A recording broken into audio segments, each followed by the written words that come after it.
What's happening out there, gym owners? Check the hair's a little bit of a mess today. Left over from being out last night. I'm up in Corning, New York, visiting my family. My niece lives up here. She works at the Museum of Glass. If you've never had the opportunity to come up here and visit that, it's actually super cool. I never thought a glass museum would be as neat as it is, but some of the coolest exhibits I've ever seen, for sure. So, my rant for today, we're not in the truck. I'm actually out for my morning walk, and I'm just kind of, that looks like a nice big hill to climb up. Just kind of exploring the streets of Corning. It's an old, glass town, old mine town, and part of the Industrial Revolution. But a lot of great old homes, cool old colonials, and like Victorians and things like that. You're super close to the Finger Lakes. So I brought my fishing gear, and I'm gonna hit up the lakes tomorrow. Had to pay $70 or something for an out-of-state pass for like 3 days. Bullshit. But I'm gonna hit the lakes tomorrow, see if I can catch me a whale. Going to hike Watkins Glen today. So we're gonna do a long hike. I'm gonna hike the whole glen all the way up and down. So a couple hours, have some fun. I drove a little guy in a papoose. I'll be posting my pictures and show you guys what's up. And always thinking about how I'm going to get my fitness in. So today's talk is about delegating work, and delegate to elevate, as Gino Wickman always says in his books Traction, that I reference a lot. Highly recommended for all gym owners and strength entrepreneurs and any business, any small business owner.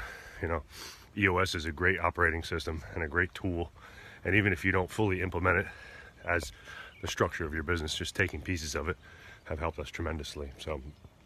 But delegating work is the key, right? So Dan's away at a wedding this weekend, and I'm up here visiting family. Gym's open 7 days a week. Staff, has their roles. Everybody knows what's up. We have procedures and systems in place to manage. And over the years, as the gym has grown, it went from a single operator, myself, to a partnership with Dan and one admin at the time. That was Trevor. Trevor was kind of the admin, IT, kind of a little bit of everything. And one trainer who started off as an intern. That was Big Mike, right?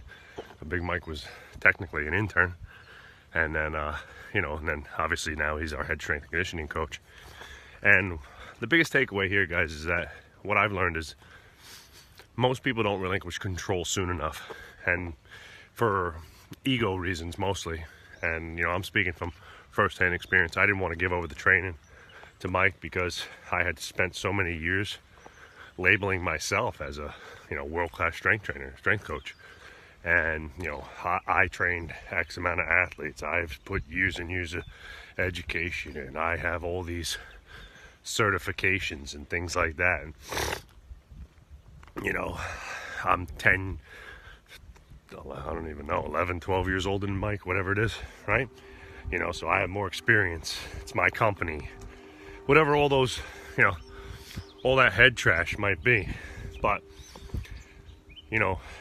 about 5, almost 6 years ago, the year before we moved into the new facility, we decided to kind of hand over the reins fully to Mike. And it kind of been a slow process. Mike started off as an intern. Me, Dan, and Mike, I'm climbing up a big-ass hill. This hill's steep. Oh. All right. Me and Dan and Mike all trained a ton. We were all doing, 40, 50 hours a week on the floor.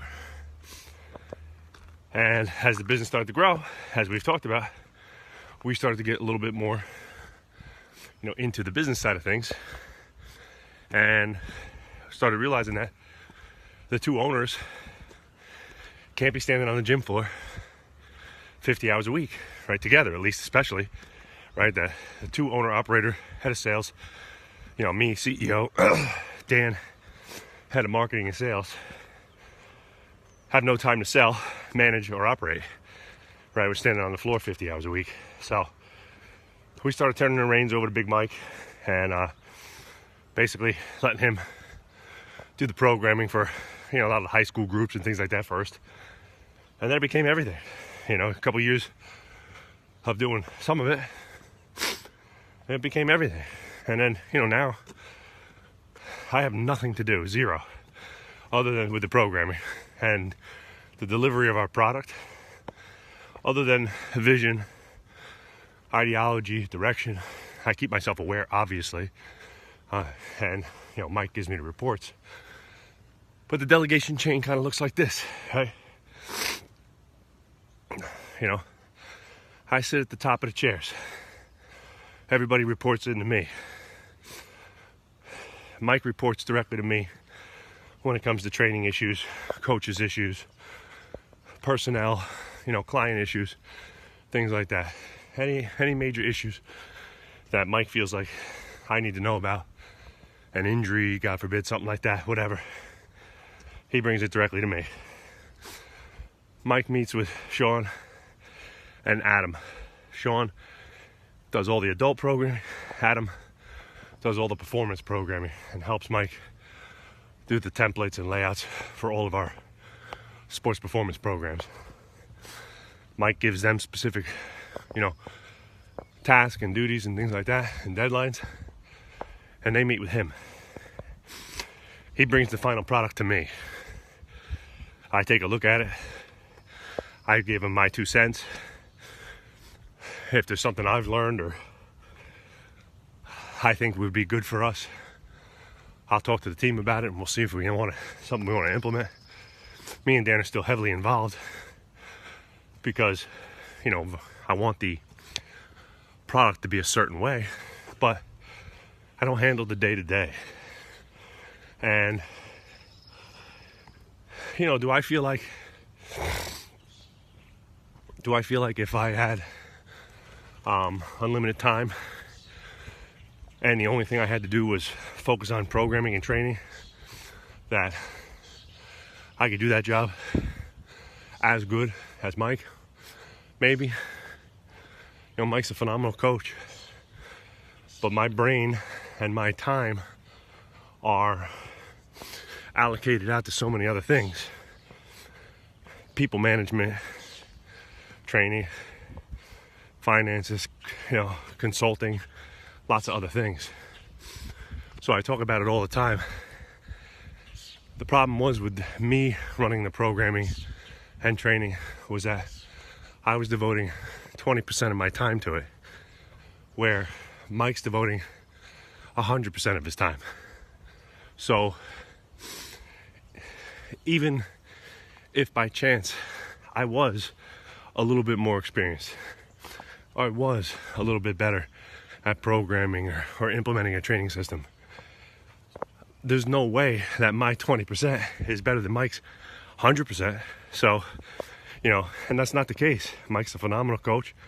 He's way stronger than I am and knows more about lifting heavy than I ever will. So why not put somebody in charge who lives it, breathes it, competes in it, still highly competitive athlete. And people gravitate towards because of that. I'm a washed up old meathead. The fuck they care about my programming for? As good as it might be, right? I do a great job, but, again, by letting go, we've gained so much. And that's the key, is that my community loves Mike. I love Mike. Our entire staff believes in him. We've created he believes in himself now. I've given him a purpose. I've given him a real career, a title. He's the boss. Mike is the general. And what he says on the floor goes. And I trust him 110%. If he tells me that we need to change this because of this, I almost never question him. And that's because he's on the floor, 50 hours a week. And that's his sole purpose, is making sure that the product of training at Varsity House is the absolute best that it can be. Where that is my goal and vision. But because I have so many other roles, duties, and responsibilities, I cannot dedicate 100% of my time to it. So delegate work to the people that care and the people that want to do a job 100% of their time so they can do it better than you can, and your business will grow greatly. So have fun, get out there and explore. Whoa!